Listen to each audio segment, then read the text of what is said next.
when they told you that the dream was over. But here's the truth, your dream is just beginning.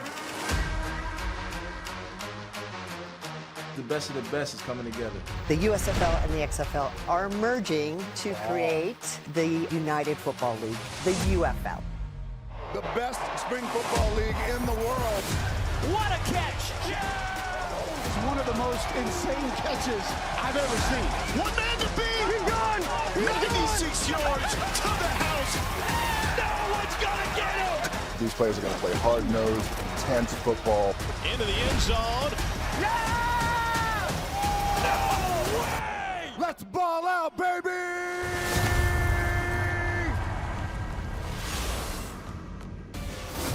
The calm before the storm. Appetizers, auditions, prequels, call it what you want it.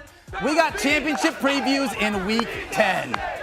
Hey, I see you, Harry. Bring that thing. You know what else you got to do? MVP me, baby. The UFL's most electric player has been nothing short of sensational this year, and that is Adrian Martinez. The Stallions jockey is set to join the show live. And we're dishing out top plays like they're hotcakes. You get a top play, you get a top play, you get a top play. Stick around for the very best moments of the UFL season that just made us say, wow. Wow. UFL Today starts now. Woo!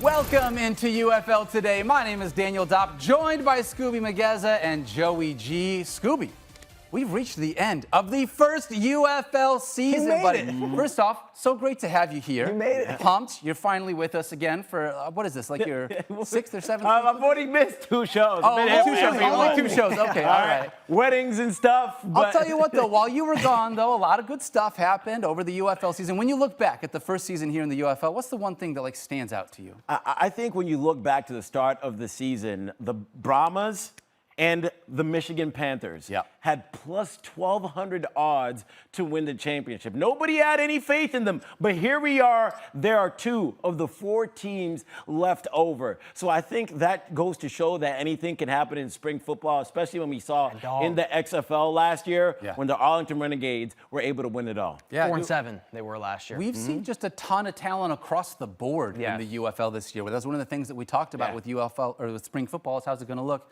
Joe, speaking of all that talent, what you got for us in chat today? The NFL training camp is around the corner, and phones are going to be ringing. Hey, you want to come try out for us? Yes, I would love to. So we have a poll in the chat right now.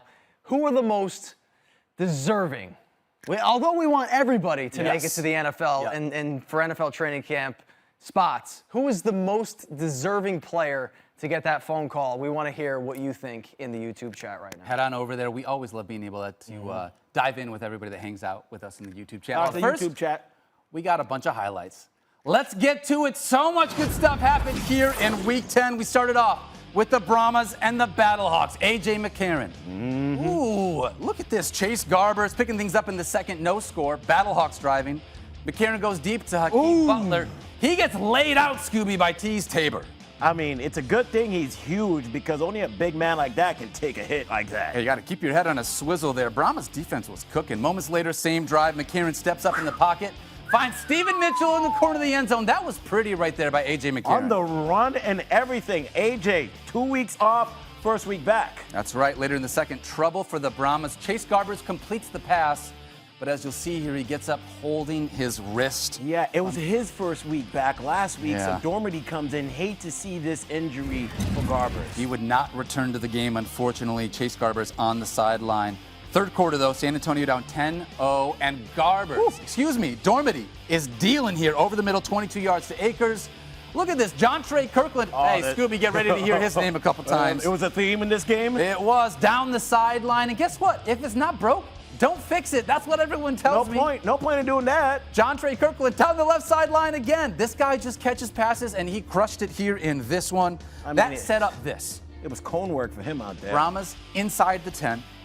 They're going to give it to their running back, Morgan Ellison. Punches it up through the middle. Brahmas on the board, scores 10-6 after a failed 2-point conversion in this one. Gotta love being able to get on the board, though, especially on the ground.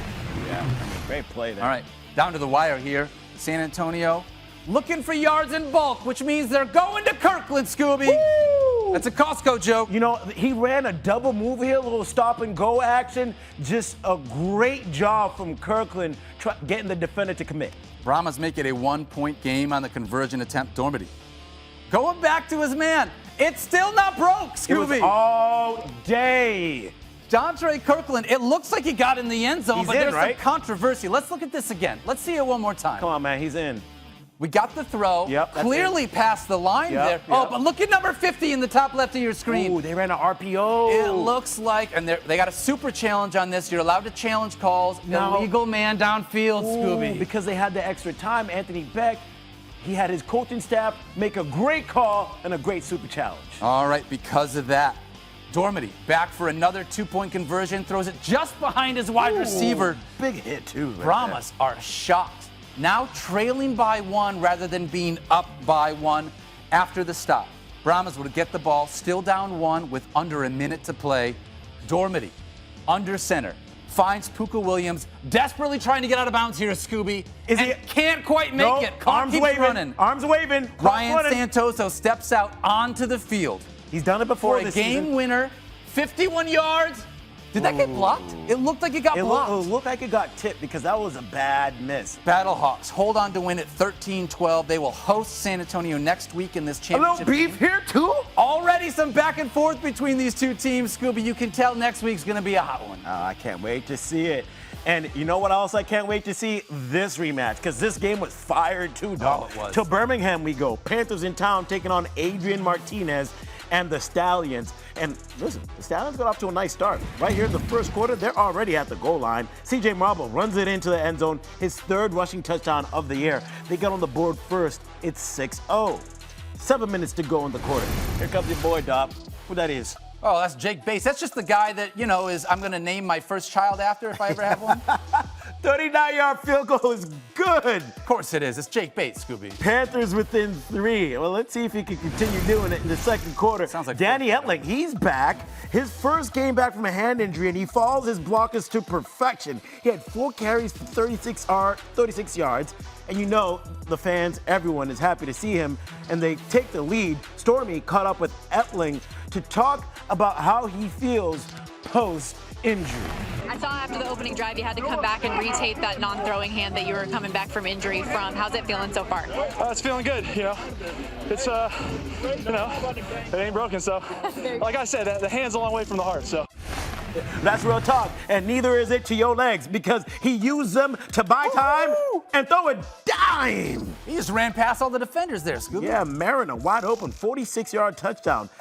Etling was 16 for 31, 195 yards passing. That pushes their lead to 10. The Stallions' defense was not looking good. Some switches were made on their coaching staff, so Cole Kublick got to the bottom of it. This is not the Stallions defense we're used to seeing, but we know you've also switched defensive coordinators. Can you just explain to us how different the communication has been since that switch was made? I mean, I don't think it has anything to do with the coordinators. I think it's just being us, just not being detailed and not just being locked in, thinking like, hey, like I know we're going to the playoffs and I know this game, quote unquote, doesn't matter, but it does matter. And we just need to be more locked in ourselves. I know the season drains on you, it rains on you, but you got to stay locked in. I think it's just the details from us. It's not coaches or anything. So as far as the looks and everything, nothing too different today? No, sir, nothing too different. Same team. We just got to be more detailed. We just got to be more locked in. Yeah, he's standing on business, and so was the team in the second half. Marble is on the run like DMC. That's a 20-yard touchdown. He was 10 for 56 and 2 touchdowns on the day. Stallions back within 4 here, Dopp. But it's your guy again. It's Jake Bates. Skubie, you know what Jake Bates does? He kicks field goals. This was from 44 yards out. How do you feel about it? I feel pretty good for a 44-yarder. Okay, so they're up 16-13. That's good. A little right, not down the middle, but now it's 19-13. Under 2 to play. They're trying to drive. This is 4th and 7, and this was huge. Martinez rips the hand cannon and hits Kevin Austin. Check out this grab. Scooping it up off the turf there. Nice job by Austin with that concentration. So they get down the field, 1 minute to play. Martinez. No! Jay Sternberger. How about them tight ends? Scooby, it's tight ends in the UFL.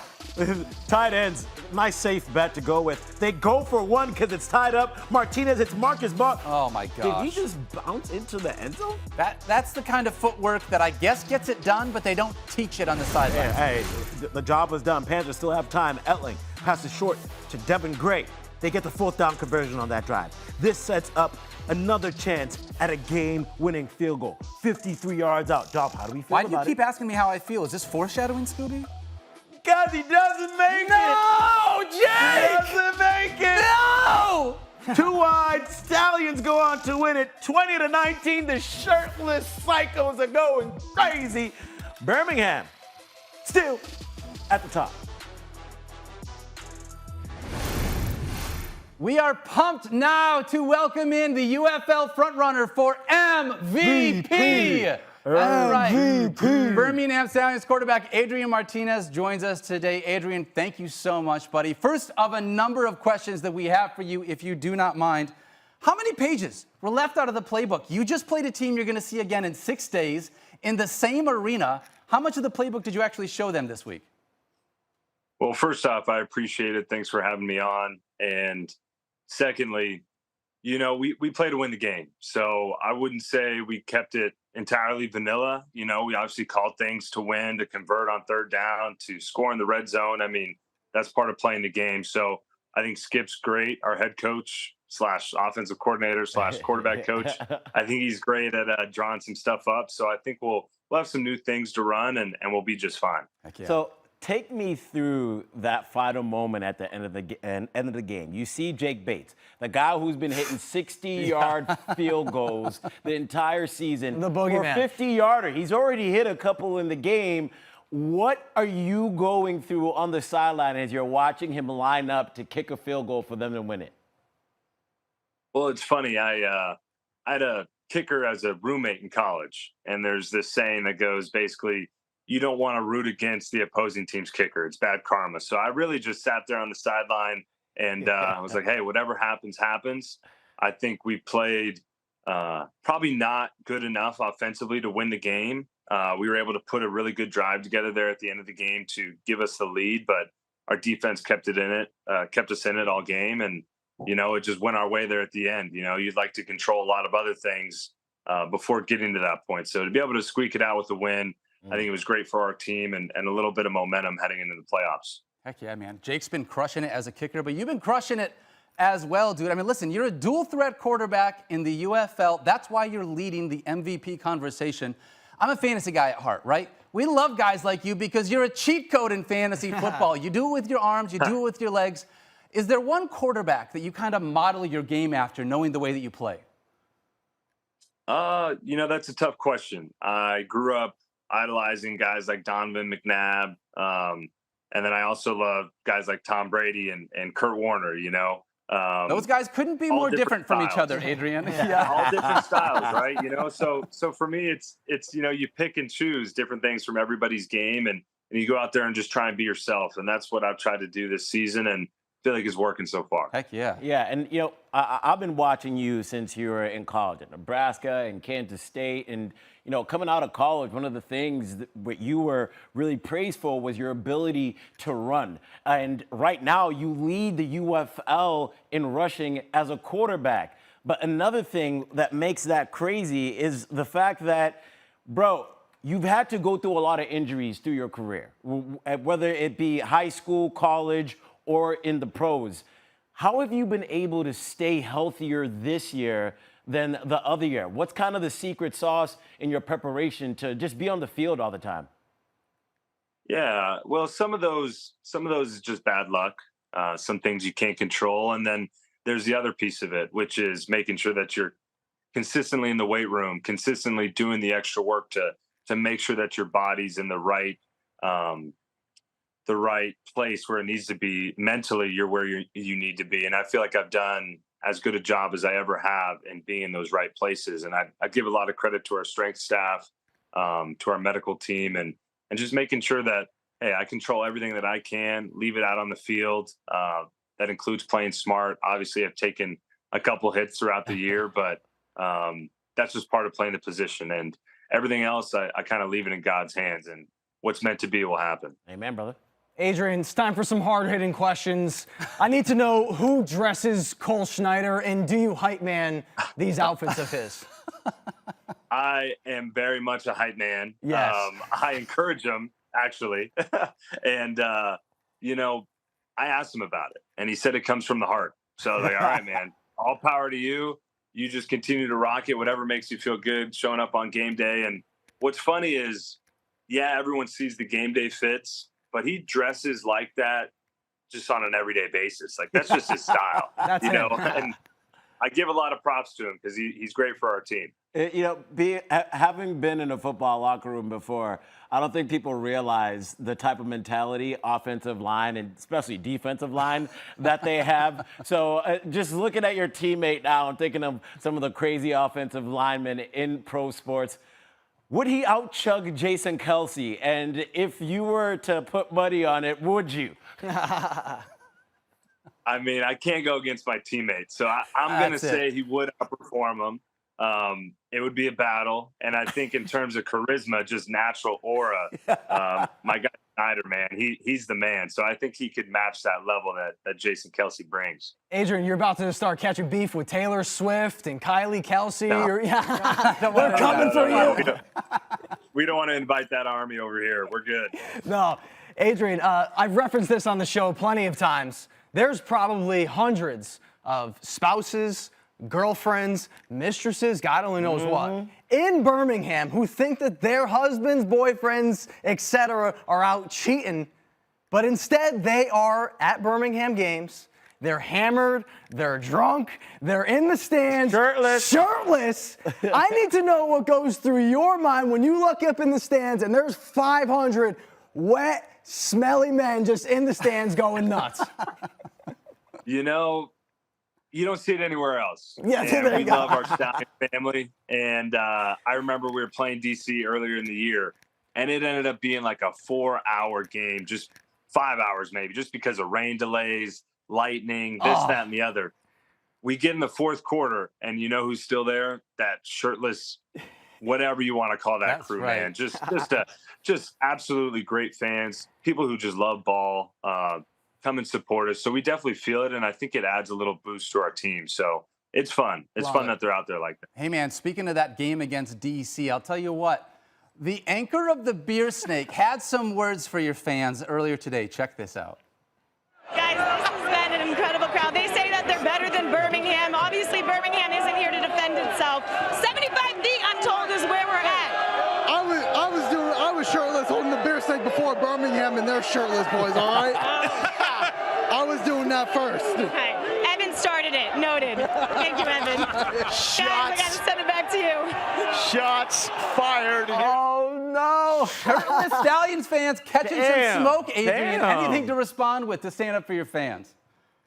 I mean, we could barely understand the guy. We'll leave it at this. You know, our guys are proud. We're going to the playoffs. We're pumped, and we have one more game to show that we got the best fans. That was a shot fired back right there. He said, we're going to the playoffs. Right. So you can go ahead and build that Beer Snake at the crib. Our fans are going to be shirtless at our stadium.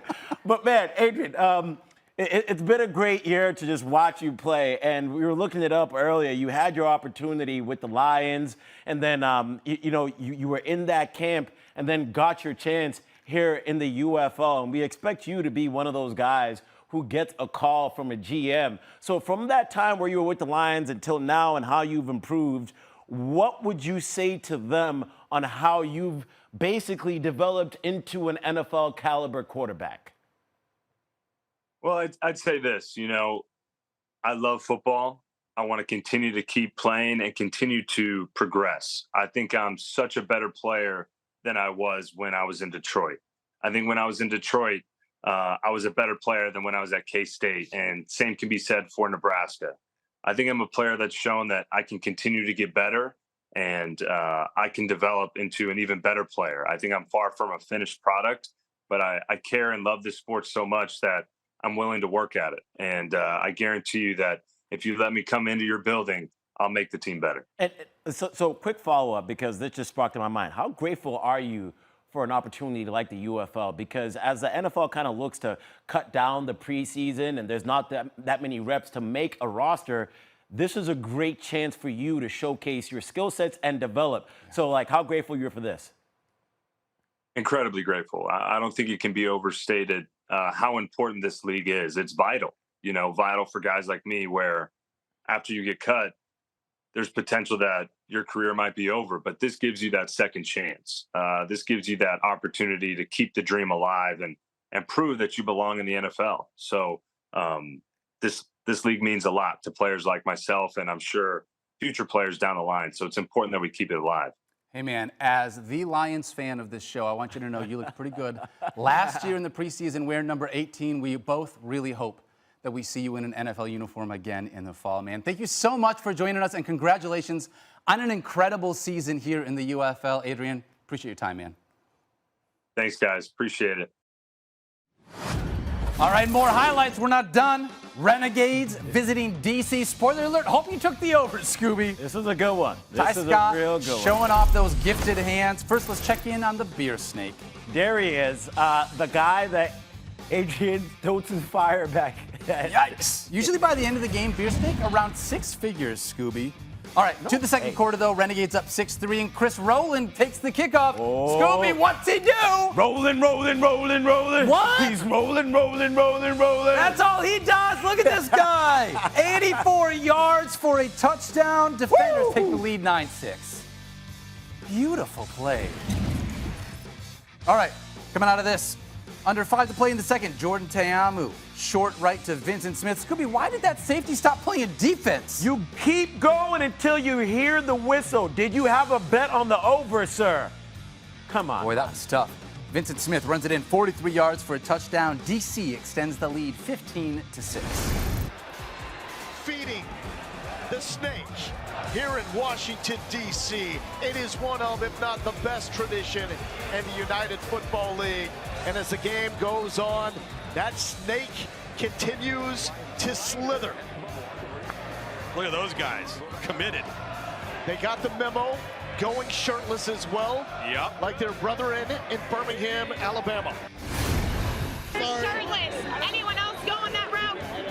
I don't know if they want to join, they can, but it got hot out here today. Luckily, we got some cloud cover late, but yeah, it was like 80 degrees earlier. I'm sweating so hard right now. I tried to go shirtless, Scooby. Our producer wouldn't let us. What a lame dude. On to the fourth. Renegades down by 4. Again, a safety not playing defense. Luis Perez finds Tyler Vaughns for the touchdown. That was just pretty. He had then a big on the day. 2-point conversion. Little hot potato here, but Vaughns keeps it against. Oh, he thought that was going to be a pass. Decides to keep it. Runs into the end zone. Nice hips Watch there, this Vaughn. one more time. Comes back around, uses a little steps inside, some fancy footwork. Yeah. I'll tell you what, we should hear about how he got some of this fancy footwork, Scooby. First of all, can you just bring back the footwork? Where did you learn that to shake your guy like that? Ballet. I mean, it gave me the balance that I needed to do. And just the stability with B-boys. You feel me? Shout out my big bros. You said ballet. When did you do ballet? I did ballet in high school for like 3 years. It was great. You feel me? It helped me in football, stretching, and flexibility. I played video games in high school. Maybe that was a mistake, Scooby. All right. Here we go. 40-yard touchdown. Scooby, again, the safety quit playing defense. Send that guy to Galveston or something. I take back what I said about the bet, but come on. All right, under 5 to play here. Luis Perez looking for Deontay Burnett, back of the end zone. Game is tied at 31, Scooby. This is a close one. Renegades going for the 1-point conversion, and Devion Smith gets by with a little help from his friends. Renegades game was close lead by 1, and guess what? They end up holding on in this one. Renegades able to ward off the defenders 32-31. Big win for this Renegades team. All right, so let's look at it, Scooby, when we talk about this. The XFL Championship preview. We got 2 teams on tap. My big question is, seems like A.J. McCarron really struggled in his first game back. Is there a chance that McCarron and the Battlehawks can bounce back from this performance in order to have a better game next week in the playoffs? You would like to think so, right? Because to me, this game for A.J. after missing 2 straight weeks was kind of like a tune-up game. having been out for that long, the chemistry and the timing is a little bit off with your wide receivers. But let's remember, this is a guy who has played in big games before, a national champion multiple times, quite frankly, to tell you the truth. So AJ, I believe, will be fine. But then again, let's not forget how good this Brahma defense is, and they're going to have to see them again.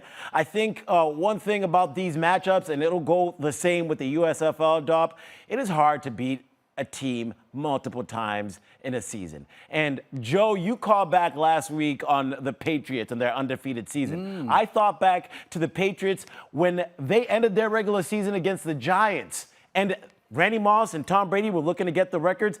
They struggled with the Giants, but beat them. Saw the Giants again in the Super Bowl and lost to them. So that just goes to say it gives a team a little bit of confidence if they see you before and see that you actually have some chips in your armor. Absolutely. And I think that's going to make an interesting matchup. But when you look at this team, one of the big things for me is the idea of the defense. Battlehawks defense +3 turnover margin. Brahmas are -7 coming into this game. So I think the defense is going to have to step up in this one in order to continue to be able to find ways to put pressure on AJ McCarron, similar to what they did today. Because if you're able to do that, you're able to find ways to be able to make McCarron move out of the pocket and just make a quarterback in general. Anytime he's got to move, you're creating more frustration back there, right? Yeah. On the other side of this, Skubie, let's talk about the USFL Championship preview. Stallions and the Panthers. I'll tell you what. No one thought the Panthers were going to be here. Let me go ahead and take the reins from you, because I want to let you cook over here, because we all thought they had the chance to lose this game. Back-to-back weeks of L's. And if it wasn't for Jake Bates, which nobody expected, missing that field goal, it would have been a win for the Panthers. How do you feel about them getting this rematch? Can they get that win and not lose a third time against the Stallions? I think so. When you look at this Panthers team and the way that they played this week, Stallions are unbelievable. Adrian Martinez, I've already said it. I do think he is the best quarterback in this league. But the the Panthers play with grit. There is just this. You mentioned it with Kai Nakua. It feels like they got a bunch of football guys out there on their team. So understanding they're not trying to throw the ball a ton. They utilize their defense. They rely on their running game. They play smart. They play hard. I think that this Panthers team is set up as best as they can be to be able to take the Stallions to a very deep game here in the playoffs. However, I still feel like the Birmingham Stallions are just a better team. To your point of the running game, they didn't have Coburn. You're right. They didn't have West Hills in this game, and it was still just a 1-point loss. We saw it in the highlight. They've switched defensive coordinators, and it seems like some miscommunication is going on over there, a lack of locking in, per se, as we heard from one of the leaders on the Stallions defense. And then I also look towards their offense. Yes, things look great when you have a quarterback like Adrian Martinez. I call great players like that cancelers, because they cancel some of the bad stuff that you do because of all the good stuff that they do. But in their loss to the Brahmas last week, they were 3 for 10 on third down. In their game this week against Michigan, they were 3 for 11 on third down. Now, third down, as we know, is the most important down in football. And the best way to be successful on third down is to be successful on first and second down. Right. I was just stay ahead of the chains. And I think for Birmingham, they will be fine. But those are concerning things as you approach the playoffs. It seems like they're kind of going like this. Yeah. I won't say downward, but it seems like a slinky going down. You know what I mean? We got to be able to work in order to make sure that they stay continuing to play at that level that we have seen all season long. Joe, I want to ask you one real quick question before we move on. Obviously, we got a lot in chat. What is chat saying about these two previews? Mike mentioned that if the Brahmas get John Lovett and Anthony McFarland back, I think they could pull off the upset. Wade Phillips is going to have a great defensive game plan for Sunday night. And our boy Jers King Show thinks that Adrian is going to have a bounce-back game. He's going to turn it up. Turn it up? Okay. Jers King. Shout out to him every show. Shout out, brother. And one more real quick, Daniel. My eyes lit up when I saw this. I did some research. This is true. James Baker says tornado sirens are going off, but UFL Today is on. We hope everybody's okay down in the Dallas area. But thank you for watching us. That is I salute you. That was a first for us here on UFL Today. Please make sure you find yourself in a good spot, though, in case you do need to shelter in place. But man, what a dedication to our fans! I can't believe it. We try to keep the end. That's what this league's about, baby. Right. That's football, baby. Let's go. We got 2 huge rematches on tap next week, but one thing is definitely clear: Birmingham Stallions, they're going to show up shirtless to this one. Oh, my God.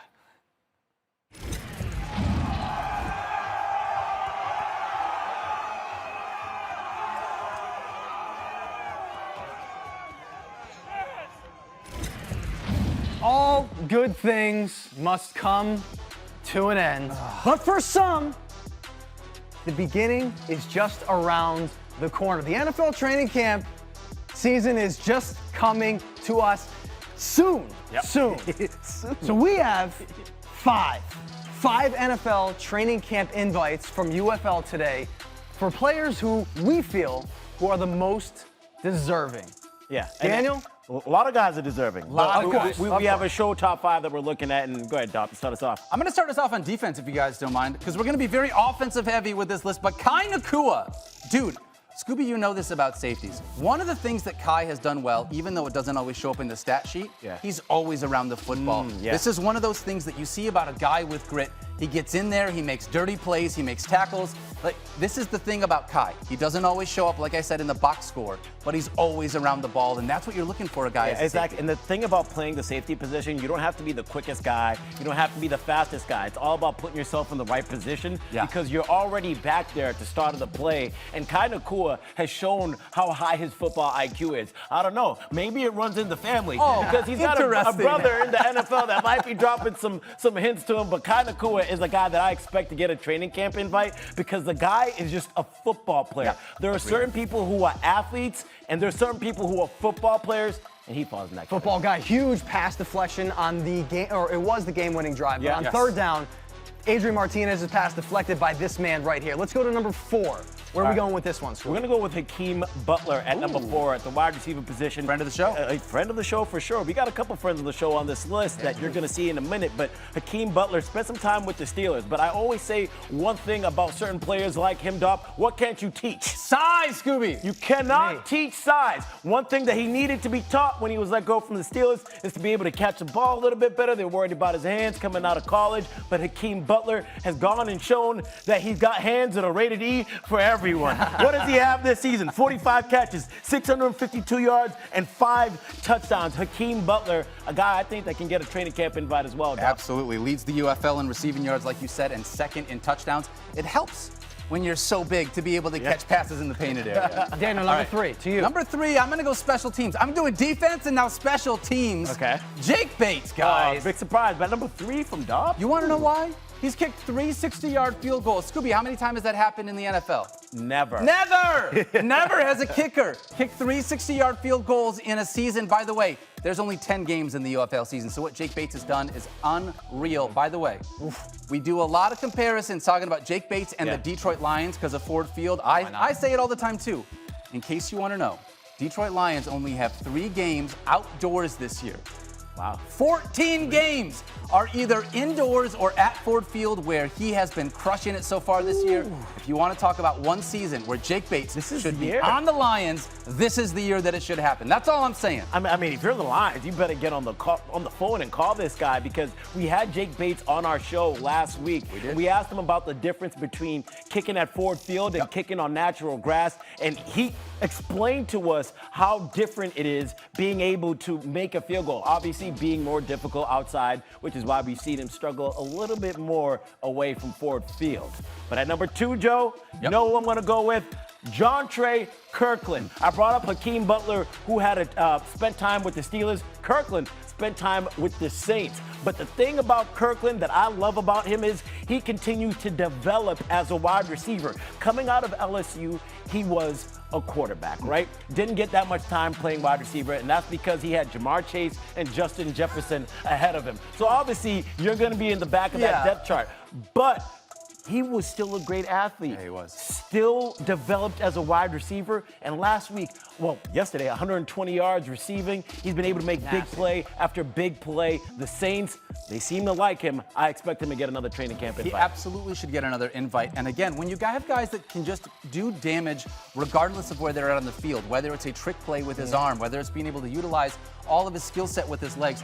Jontre Kirkland has absolutely balled out in the UFL and has shown that he deserves a chance. And you know, one thing about Kirkland that the reason why I love to see him develop the way that he is because he needed more time to develop as a pass catcher, develop as a receiver. Only 1 year at the wide receiver position. So this dude hasn't even played 4 full years as a wide receiver, and he's already a dynamic professional receiver. Took over that game yesterday. Unreal. Yeah, exactly. The most deserving spot of an NFL training camp invite this summer goes to who? Guys, I'm going to skip over A.J. McCarron. Can we just say that, like, he's been in the NFL. I think he was released from a team so he could play. The Bengals. He has to be released from the Bengals so he could be a part of this because, you know, something special in St. Louis. Absolutely. So I think we got to go with the guy we just talked to. Adrian Martinez Giddy up, leads baby. the UFL in rushing, second in the UFL in passing yards. Dude is doing everything to be able to will his team to a championship.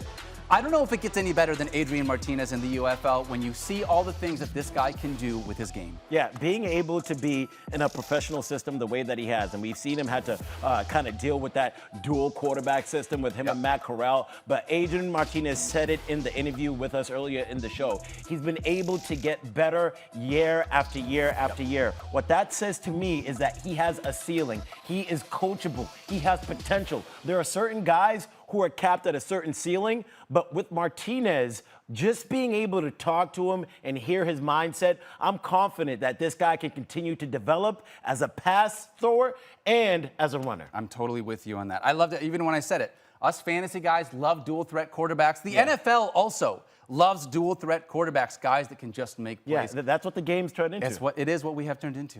These are just 5 guys that we want to make training camp rosters. How many guys out of last year did you say made training camp rosters? 111 players were invited last year from USFL to XFL, and then they ended the season with about 30 plus on an NFL roster. I don't know if the number will get up there this year, but it goes to show that there is talent and guys will get invited. So much talent here in the UFL.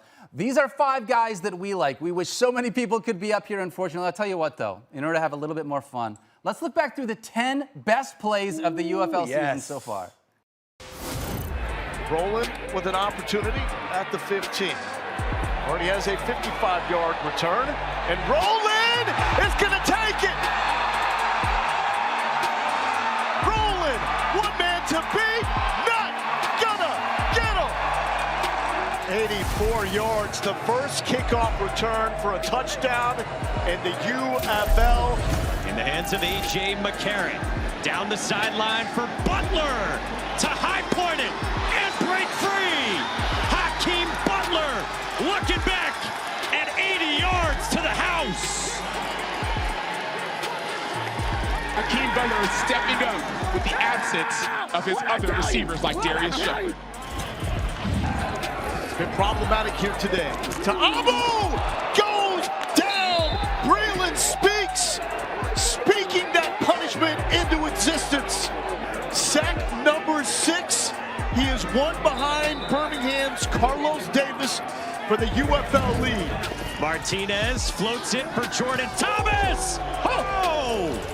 Only one hand necessary. Did it need to be, though? Here you go. Gormady, he'll chuck it down the field. Beautiful adjustment, Jontre Kirkland. Come on now. NASCAR it is. It's a first down of 46 around turn 3. So against Carnell Lake for Memphis. Martinez, deep shot, downfield for Austin! To haul it in and house it. 79 yards. How to be professional. Double pass complete. Justin Smith for the second time. Jontre Kirkland throws a pass touchdown.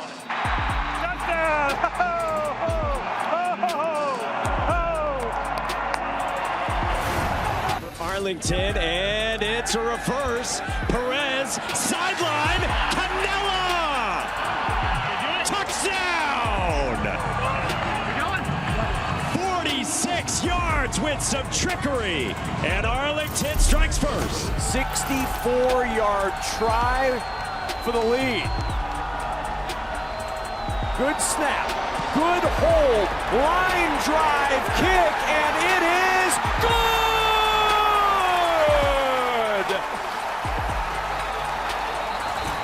Well, 58 is some kind of leg, and now look at this. They're going to motion here on 4th down and 11, and the punter, Brad Wing, takes the snap. He wants to throw. Brad Wing lofts it downfield, and it's caught to the goal line. Touchdown!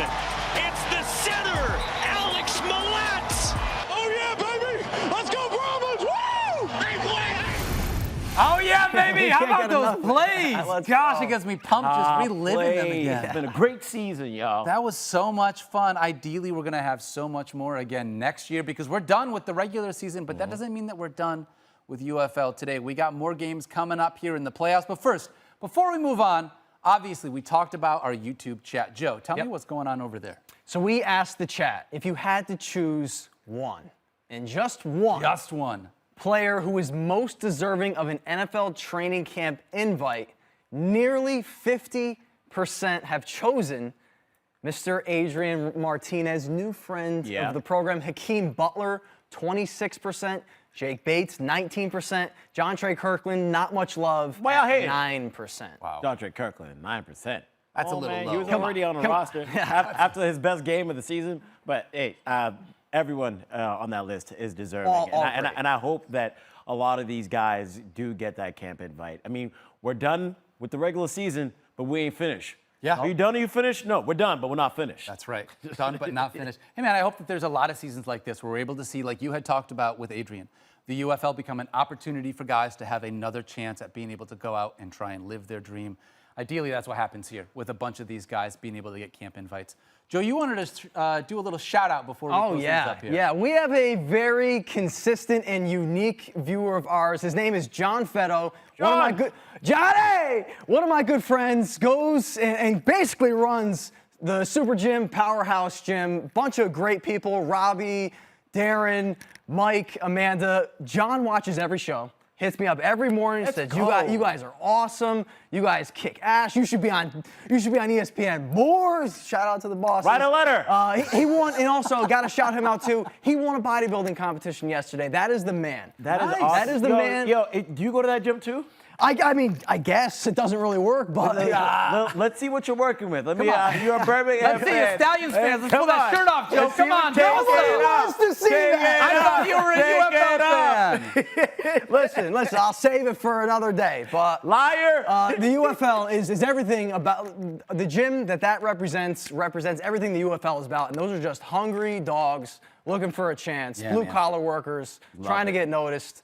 That's what we're about here at UFL. Speaking of that, we still got one more game that is actively going on as we speak right now over on Fox at 7 p.m. Go ahead and head on over there if you want to check that one out. Listen, it's the Tank Bowl. Houston and Memphis are playing. They're both 1-8, but the winner of this game gets the #1 overall pick in the UFL draft. In every round. Every round, Skubie. That is Do we like different. this? Do we that like is this? different. Yeah, I love it. Yeah, you're a fan? I got no problem with it. Yeah, no, I'm not. What do you mean, man? Every round, bro? I don't know. Okay, maybe I'm with you with that, but the first pick. I'll take the first pick, yeah. That's but every round, I like the fact that you have to win. Like, not the loser gets it, but the winner. That's what I like about it. But to get the first pick in every round is a little much for me. That's a lot. Hey, man, UFL doing a bunch of different rules. One rule that we are going to see that has started in the UFL, we watched it. The NFL has talked about getting rid of the chain gang and bringing in some digital video. We said it week 1. Man. Right here. Skubie did say it for what it's worth. So very excited to see all the things that happened so far in the UFL this season and the way that it can impact our NFL game in the fall. Guys, we're not going anywhere. We got 2 more weeks of UFL Today next week. 10 p.m. Eastern time. Bring your jammies. It's a late one. That's right.